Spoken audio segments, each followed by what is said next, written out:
Shalom, Bapak Ibu, Saudara yang terkasih dalam Tuhan Yesus. Mari kita siapkan hati kita untuk merenungkan firman Tuhan. Kita akan menaikkan pujian, ajaib benar anugerah.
Bapa di sorga, kami bersyukur pada Minggu Pentakosta ini kami dapat datang kepadamu ya Tuhan. Melalui firman Tuhan kami akan mengalami pencurahan Roh Kudus. Biarlah kuasa Tuhan dinyatakan atas diri kami, supaya kami dapat memaknai hari Pentakosta yang kami rayakan pada saat ini. Berbicaralah Tuhan, biarlah Roh Kudus-Mu yang mengurapi kami semua dan kami dapat memahami firman Tuhan dan bahkan melakukannya dalam kehidupan kami hari lepas hari. Di dalam nama Tuhan Yesus kami sudah berdoa. Amin. Shalom, saudaraku yang terkasih dalam Kristus Yesus. Mari kita buka firman Tuhan yang akan kita renungkan pada saat ini, terambil dari kitab Kisah Para Rasul 2 ayat 14 sampai ayat yang ke-21. Saya akan bacakan untuk kita sekalian. Demikian firman Tuhan. Maka bangkitlah Petrus berdiri dengan ke-11 rasul itu, dan dengan suara nyaring ia berkata kepada mereka, "Hai kamu orang Yahudi, dan kamu semua yang tinggal di Yerusalem, ketahuilah dan camkanlah perkataanku ini. Orang-orang ini tidak mabuk seperti yang kamu sangka, karena hari baru pukul 9. Tetapi itulah yang difirmankan Allah dengan perantara Nabi Yoel. Akan terjadi pada hari-hari terakhir, demikianlah firman Allah, bahwa aku akan mencurahkan rohku ke atas semua manusia.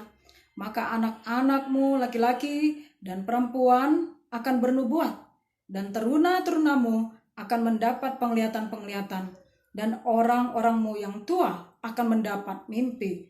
Juga ke atas hamba-hambaku, laki-laki dan perempuan, akan kucurahkan rohku pada hari-hari itu, dan mereka akan bernubuat. Dan aku akan mengadakan mujizat-mujizat di langit, dan tanda-tanda di bawah, di bumi, darah dan api, dan gumpalan-gumpalan asap. Matahari akan berubah menjadi gelap gulita, dan bulan menjadi darah, sebelum datangnya hari Tuhan, hari yang besar dan mulia itu. Dan barang siapa yang berseru kepada nama Tuhan akan diselamatkan." Pada minggu ini saya mengucapkan selamat merayakan hari Pentakosta buat kita sekalian. Bapak Ibu, saudara yang terkasih, hari Pentakosta adalah merupakan tradisi bagi umat Yahudi jauh sebelum Tuhan Yesus ada di dunia ini. Mereka tetap merayakan Pentakosta. Dan Pentakosta dalam bahasa Yunani adalah istilahnya Shavuot. Mereka merayakan Pentakosta adalah untuk memperingati di mana Allah memberikan 10 hukum Taurat kepada bangsa Israel, dan dibarengin dengan hal itu mereka juga merayakan hari musim panen selama 7 minggu. Saudaraku, dari zaman ke zaman bangsa Yahudi merayakan Pentakosta hingga sampai pada saat setelah Tuhan Yesus naik ke sorga, murid-murid pada waktu itu sedang merayakan hari Pentakosta bersama seluruh umat Israel yang datang dari berbagai penjuru tempat. Dikatakan dalam ayat 1 dan ayat 2, pada saat hari Pentakosta itu umat Israel, orang-orang saleh datang ke Yerusalem khususnya untuk merayakan Pentakosta di Bait Allah. Demikian murid-murid Tuhan Yesus juga pada waktu itu. Tapi mereka datang ke Yerusalem. Mereka berkumpul di satu tempat. Bersama-sama mereka berdoa. Dan pada waktu itulah peristiwa yang sungguh luar biasa terjadi di hari Pentakosta itu, di mana turunnya Roh Kudus, pencurahan Roh Kudus kepada semua murid-murid Tuhan Yesus. Bagi kita umat Kristen pada saat ini, hari Pentakosta yang terpenting bagi kita adalah hari turunnya Roh Kudus. Saudaraku, hari turunnya Roh Kudus adalah hari ke-50 di mana Tuhan Yesus telah naik, telah bangkit dari antara orang mati dan naik ke sorga. Dan 10 hari setelah naik ke sorga, itulah hari Pentakosta.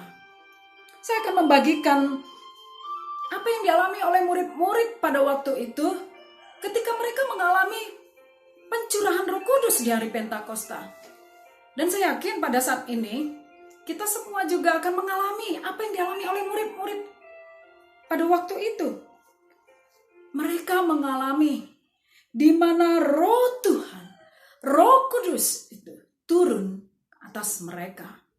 Saudaraku yang terkasih, tepatnya dalam perayaan itu ketika Roh Kudus turun atas murid-murid itu, pada waktu mereka berdoa, mereka mendengar suatu bunyi tiupan angin yang begitu besar, dan mereka melihat lidah api yang berterbangan menghinggapi mereka. Dan luar biasa, pada saat itu mereka dapat berbicara dengan bahasa-bahasa lain seperti yang diberikan oleh Roh Kudus untuk mereka nyatakan. Mereka dapat memberikan pengajaran dengan bahasa-bahasa orang lain. Mereka diberikan keberanian untuk pergi keluar dari rumah itu dan mengajar orang-orang Yahudi yang ada di Bait Allah itu. Pencurahan Roh Kudus membawa satu dampak yang luar biasa kepada murid-murid Tuhan Yesus. Pencurahan Roh Kudus mengingatkan kepada kita bahwa Roh Kudus bukan hanya sebatas kuasa, tapi lebih dari itu. Kalau kita memahami firman Tuhan bahwa Roh Kudus itu adalah merupakan salah satu pribadi Allah, dari Allah Tritunggal. Sejak hari Pentakosta sampai Tuhan Yesus datang kedua kali. Ini merupakan zaman di mana Roh Kudus bekerja. Saudaraku yang terkasih, saat ini orang Kristen pada zaman ini lebih suka dengan kuasa. Hanya mau menerima kuasa Roh Kudus. Tapi mereka tidak memahami pribadi Roh Kudus. Masalahnya di sini. Mereka tidak memahami siapa Roh Kudus itu. Ia adalah Allah, Roh Allah yang kudus itu adalah pribadi Allah sendiri. Allah yang kudus itu tidak dapat disatukan oleh sesuatu yang tidak kudus. Allah yang kudus itu Allah yang tidak dapat disatukan dengan dosa manusia. Oleh sebab itu, jika kita ingin menerima pencurahan Roh Kudus, kita harus bertobat dari dosa-dosa kita. Amin. Saudaraku yang terkasih, orang yang ingin menerima pencurahan Roh Kudus adalah orang yang mengalami pertobatan dari dosa-dosanya. Ketika ia bertobat, maka kelahiran baru terjadi dalam hidupnya dan Roh Kudus dipenuhi di dalam hidupnya. Pertobatan membawa ia dapat menerima Kristus sebagai Tuhan dan Juru Selamat pribadinya. Oleh sebab itu, ketika Tuhan Yesus menghembuskan Roh Kudus kepada murid-murid itu, ia berpesan pada mereka untuk mereka dapat menantikan janji Allah. Apa itu janji Allah? Janji Allah adalah baptisan Roh Kudus. Allah memenuhi mereka dengan Roh Kudusnya. Saudaraku yang terkasih dalam Tuhan Yesus, kita membutuhkan Roh Kudus dipenuhi dalam diri kita, supaya kita tidak terserap dengan godaan, cobaan yang terjadi dalam dunia ini. Setiap orang membutuhkan Roh Kudus. Karena Roh Kudus dapat mengubahkan kita dari sifat-sifat kita yang lama kepada sifat-sifat yang baru. Roh Kudus dapat dimanifestasikan lewat diri kita. Saudaraku, orang yang menerima Roh Kudus, orang yang memperoleh manifestasi Roh Kudus.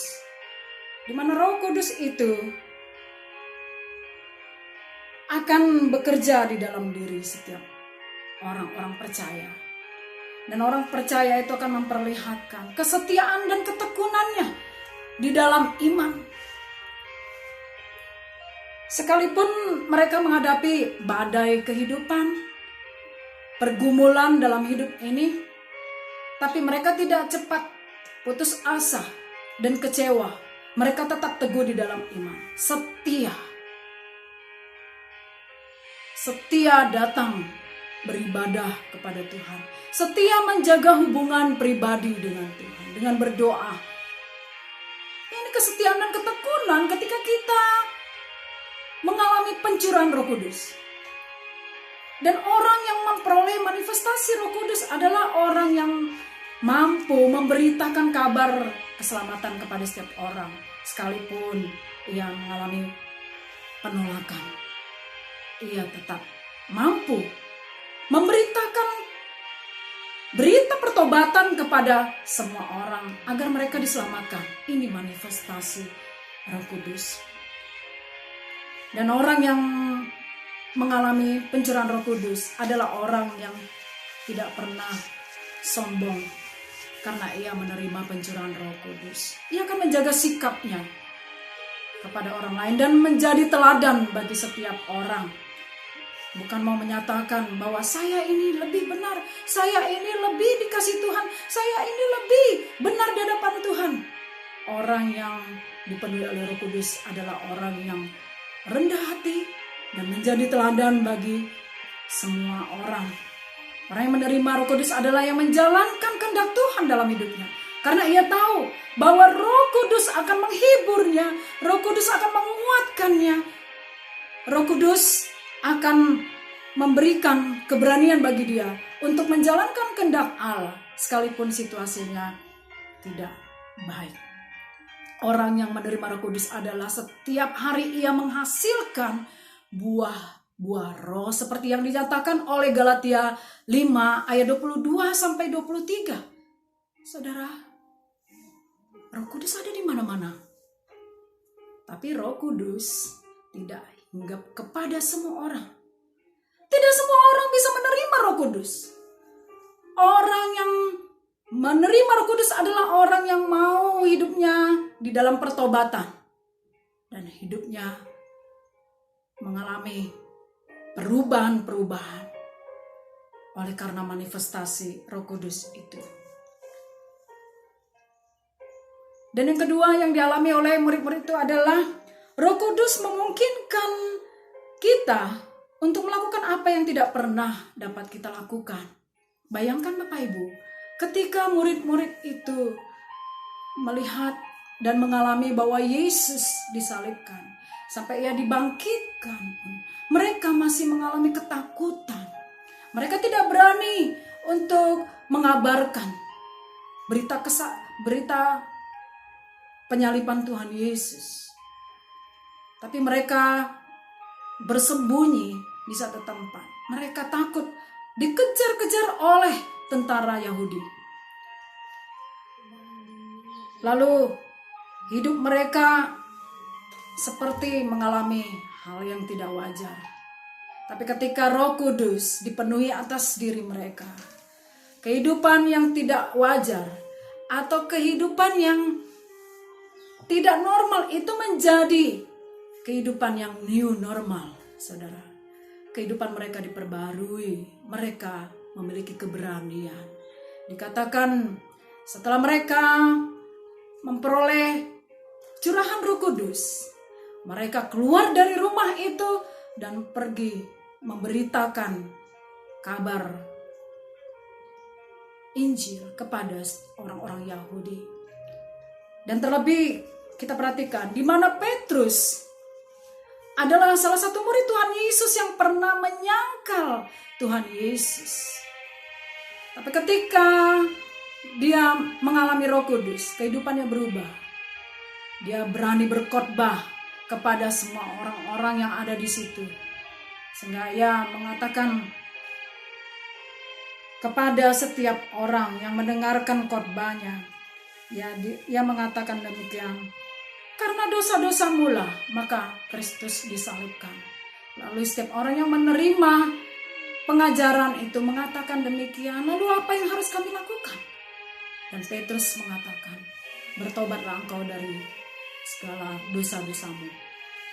Itulah keberanian yang ditunjukkan oleh Petrus, saudaraku.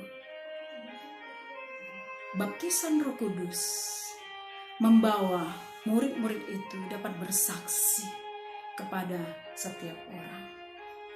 Baptisan Roh Kudus harus dibarengi dengan tindakan. Sebaliknya jika baptisan Roh Kudus sudah dipenuhi di dalam diri kita, tapi kita tidak melakukan tindakan, maka baptisan itu tidak berbuat apa-apa. Ketika kita bertindak, Roh Kudus akan bekerja. Saudaraku yang terkasih dalam Tuhan Yesus, setiap gereja harus dapat membedakan mana roh duniawi dan mana roh Tuhan. Mari kita yang mengalami baptisan Roh Kudus pada saat ini, biarlah manifestasi Roh Kudus itu terus terpancar dari diri kita. Dan kita bertindak untuk mengabarkan kabar keselamatan. Itulah yang dinyatakan lewat kitab Yoel 2 ayat 28 sampai 29 ini. Bahwa saat-saat di mana orang sudah menerima pencurahan Roh Kudus itu, disitulah dinyatakan hari terakhir. Firman Tuhan mengatakan demikian. Dan barang siapa yang berseru kepada nama Tuhan akan diselamatkan. Setiap orang yang menerima baptisan Roh Kudus itu, entah 50 tahun lagi atau 100 tahun lagi, itulah hari terakhir mereka ketika menerima baptisan Roh Kudus itu. Hari Tuhan, mereka mengalami hari Tuhan. Luar biasa Bapak Ibu Saudara yang terkasih dalam Tuhan Yesus.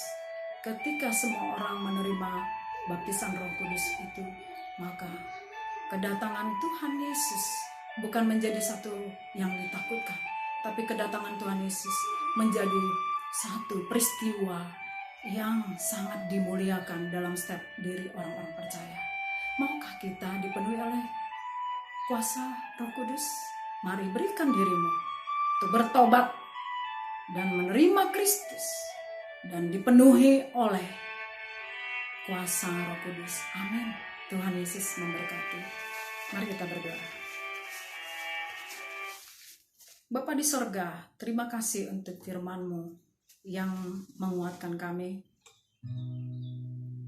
sehingga kami menyadari Tuhan bahwa pencurahan Roh Kudus itu sangat penting bagi kami, supaya kami dapat menjalani kehidupan di dalam dunia ini sampai pada saatnya Kristus datang kedua kali. Kami tetap teguh di dalam iman kami. Kami tetap dapat melakukan apa yang harus kami lakukan sebagai murid-murid Tuhan. Tolonglah kami Bapa. Terima kasih Tuhan. Di dalam nama Tuhan Yesus kami sudah berdoa. Amin. Kita akan mengakhiri firman Tuhan ini dan kita akan menaikkan pujian dari nyanyian rohani metodis nomor 92 ayat 1 sampai ayat 3. Kita nyanyikan. Curahkanlah roh-Mu Tuhan. Sambil kita hayati, kita nyanyikan lagu pujian ini.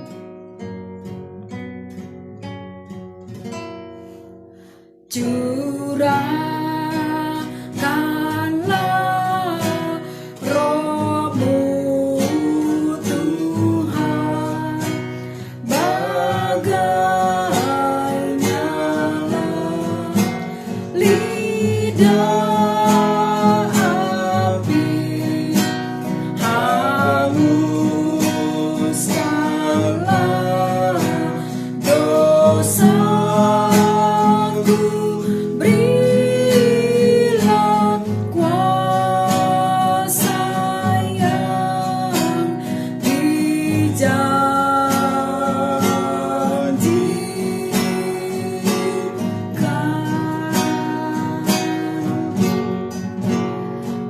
kepada umat-Mu Tuhan. Berilah musuh kabur saksi, gerakan tekad hati hingga semuanya tertebus.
doksologi.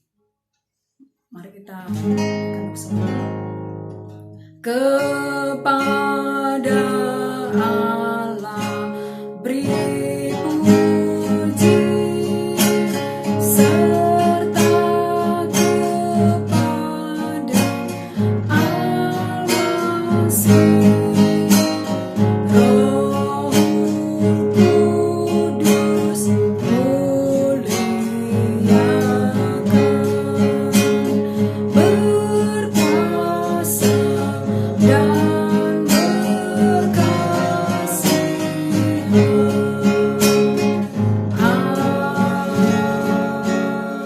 Amin. Kita menerima berkat yang daripada Tuhan. Tuhan memberkati engkau dan melindungi engkau. Tuhan menyinari wajahnya kepadamu dan memberi kau kasih karunia. Tuhan menghadapkan wajahnya kepadamu dan memberi engkau damai sejahtera. Mulai siang hari ini sampai Maranatha Tuhan Yesus datang kedua kali. Amin.